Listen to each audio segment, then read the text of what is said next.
What's up, everybody? Happy Friday. Hope all you had a great day so far. Getting into this episode of GH. The Nurses Ball finale. Today's the last day of the Nurses Ball. I liked it. I really did like the ball this year. I did. I loved the theme of it. The whole telethon aspect, frontline workers. I liked it this year. You know, I'm so used to it being everybody sitting in the audience, you know, black tie event, Sunday's best, you know, everybody singing, sipping champagne. But this year, I liked it. It was a bit different, you know, jeans, t-shirt, casual, you know, manning the phones and, you know, getting those donations. I like it.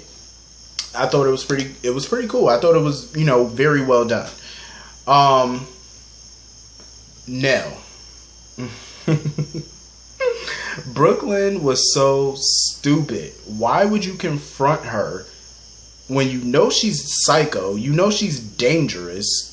She comes at you with scissors and she cut Brooklyn's throat with the scissors. Brooklyn was just laying on the ground in a pool of blood. I was like, oh shit. Somebody find Brooklyn before she bleeds out. Find her. Because Ned and Olivia kept getting into it about it or whatever. They kept arguing about Brooklyn and ELQ and, you know, Olivia was not liking what she was seeing in Ned because she felt like Ned was turning into Edward. Basically, you know, disowning his family, you know what I mean? Because that's something Edward would do. Because we seen Edward do it a million times with Tracy. Whenever Tracy did something Edward didn't like, he cut her out the will, he disowned her, and then they reconciled, and then vice versa, back and forth. And Olivia didn't want to see that happen to Brooklyn and Ned. She didn't want them to have the relationship Edward and Tracy had, where it was combative, where, you know, everything was just a push and pull kind of relationship. She didn't want that for them. You know, so she kept trying to tell Ned, talk to your daughter, fix this. You know what I mean? So Lulu and Dustin, you know, they offer to go look for Brooklyn. And in the meantime, while they're looking for Brooklyn, Robert basically told Olivia that the WSB will allow her to see Dante. But they had to leave first thing in the morning. So Ned ended up seeing them hugging. I said, I knew it. I definitely see chemistry. I've been saw chemistry between Robert and Olivia. I will hope Olivia will not break her wedding vows. I will hope not.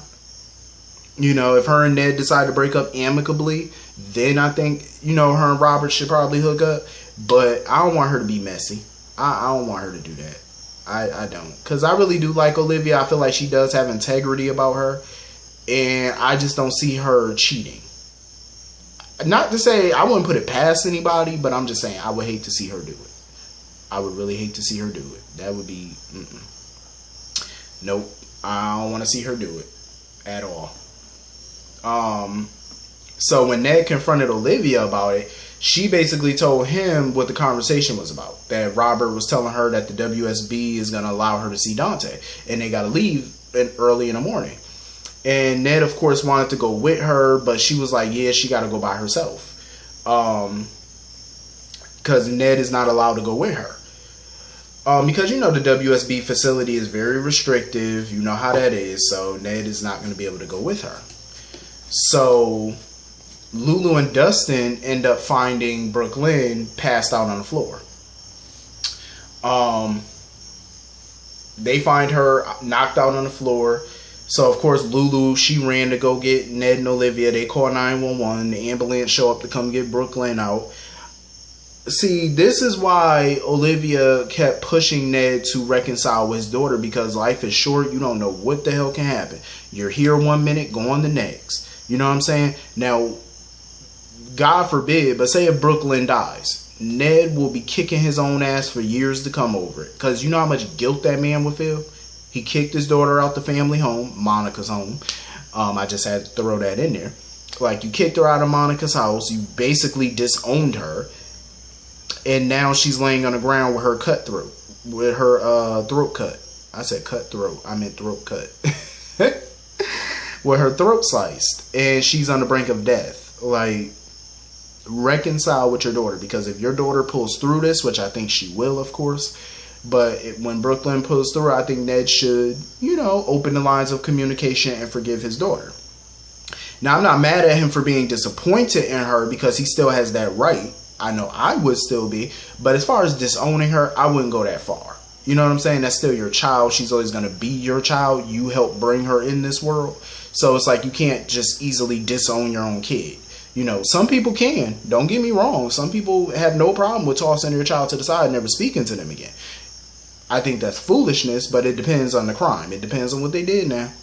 But what Brooklyn did, I would be highly disappointed, but I would not disown. I just would not. So hopefully Brooklyn and Ned, they can fix this relationship. I think Brooklyn really wants, her dad in her life, clearly. And I think Ned deep down obviously still loves his daughter and wants to be in her life, but he just can't shake that betrayal. But bruh, your daughter is damn near dying. You need to hurry up and shake that betrayal quickly. So anyway, Michael and Willow are talking about Valentine and ELQ. Honestly, I feel like Michael should take Valentine's offer to be VP of the Green Initiative at ELQ. I think he should, because you'll have an in at ELQ. You know what I'm saying? You can keep tabs on Valentine and see what he's doing. You ain't got to be obvious about it, but you can be discreet. At least you'll be in the office. You know what I'm saying? You can keep tabs and keep an ear out on what the hell he's up to with the company. You know what I mean? Like, so that way there's no surprises and you can find a loophole or a way to take back the company. I think that would be the smart thing for Michael to do, honestly. So anyway, Julian done knocked poor Monica laying on the couch. She just sitting up on the couch, sleep, knocked out, whatever happened. And he gets Jonah. He texts Nell, lets her know that the job is done. She leave to go meet him. And Michael and Willow head home after the nurses ball telethon. They head home. They see Monica passed out on the couch. Monica start to wake up and stuff. She don't know what the hell happened. And they go to Jonah's room and they notice that he's gone.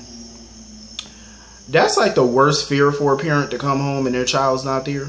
Like, that's like the worst feeling in the world.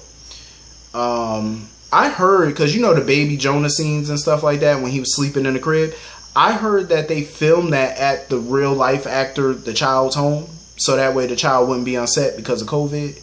Due to concerns, for safety concerns, he wouldn't be on set. So they filmed that at his, real life home. So I thought that was pretty dope. That's a good fun fact. So anyway, Julian meets Nell on the docks, and this fool done pulled the gun on Nell. I said, Julian, do not pull that gun if you are not about to use it, sir. If you're gonna pull a gun, please shoot. Like, I hate when people pull out a gun and they don't shoot. Stop doing that. Pull the gun out. Because Sonny used to do that a lot. Like, he'll pull a gun out and just be talking you to death. Sonny, shoot, sir. Shoot. We ain't got time for this yip yap. You pull the trigger down for somebody to interfere. I mean, at this point, Julian should shoot, because what's the point of you keeping her alive, dummy? Why would you want to keep Nell alive at this point? Kill the witch. But didn't Nell say that she had some type of insurance policy if something were to happen to her and information would go to Sonny that Julian had something to do with it? I think she said something like that. Or she may have been talking to Valentine. I don't know. She was talking to one of them. But she said that she had some type of insurance policy. Just in case she came up missing or something. Oh my God. Julian better do something though. I would have pulled that trigger. I don't know what he's standing there holding the gun. Fool, if you don't shoot. So anyway, moving on from that. So Liz is still sitting there eavesdropping on Ava and Nina's conversation, because Nina was basically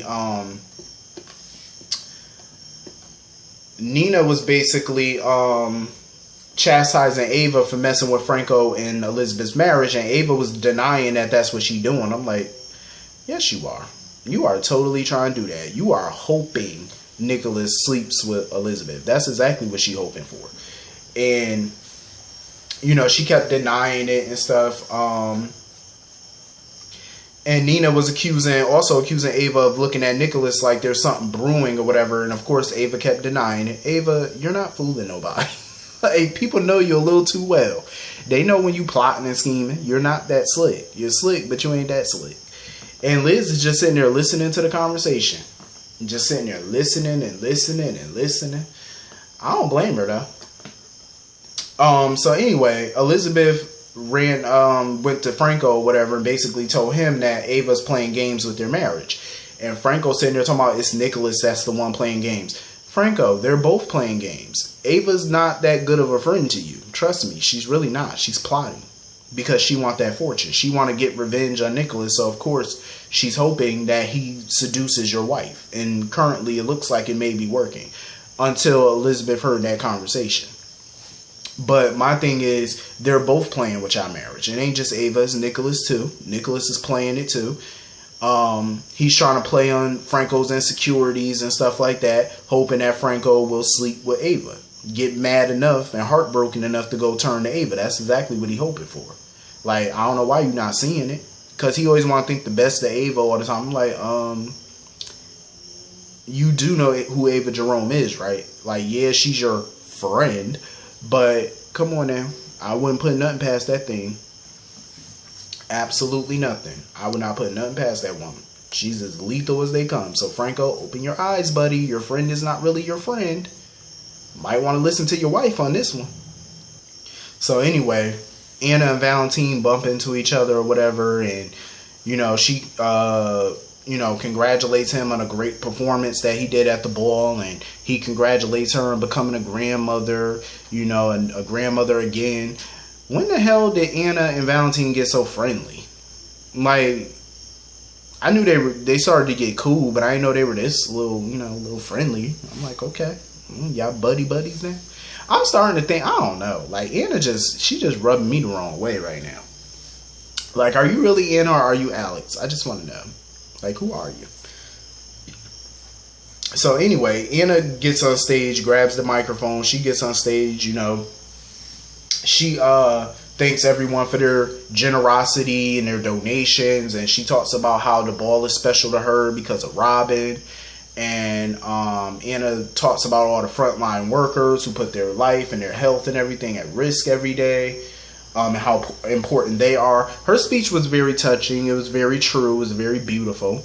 So I got a feeling that that's definitely Anna, maybe. Maybe that really is the real Anna. Especially with the way she was talking about Robin and how special the ball is to her and what it means to her. So, I believe that possibly could be Anna Devane. Will the real Anna Devane please stand up, though? Because I don't know about your actions lately, but you need to, do something. Because I'm not feeling these little, you defending Peter every 5 seconds. I ain't defending that. I ain't feeling it. So anyway, what else? Nurse Amy is looking good. I mean, Nurse Amy always looked good, but she is looking even better nowadays. Like, she's looking great. She's glowing. She's looking fabulous. All the nurses were looking good as usual. Especially Deanna and Epiphany. They look good. So anyway, Amy was telling Lucy that Jordan is working. If you want to call being Cyrus's little doormat work, but I guess. And can't do her act or whatever. So Lucy was having a meltdown and told Amy to get the rest of the nurses ready for their performance or whatever. So of course, the nurses, including Deanna, Amy, and Epiphany, they performed the final performance of the nurses' ball, and they did a hell of a job as usual. Their voices was amazing. I love their performances. I always love how Epiphany and them, the nurses, close out the show. Because I believe a lot of times they open the show and they close the show. So I love how they do it. Their performances are always amazing. It's always touching. So I love it. And then, so Lucy, of course, closed out the ball, as Lucy does, being fabulous while doing it. And I think that's everything about this episode. Let me rewind real quick and make sure I ain't missed nothing. Make sure I hit all the right notes on this episode. So yeah, I believe that's everything about this episode. This was a good episode. I liked it. It got some things jumping and moving. The Nell stuff is definitely moving along, so I enjoyed it. And I always loved the nurse's ball. The actors, of course, always do a phenomenal job when they perform. But hit the comment section. Let me know what y'all thought about this episode. And I will see y'all all Monday, actually. I almost forgot it's Friday. I will see all of you Monday. Have a great, great, safe weekend. And I will see you all later. Have a good night. Peace.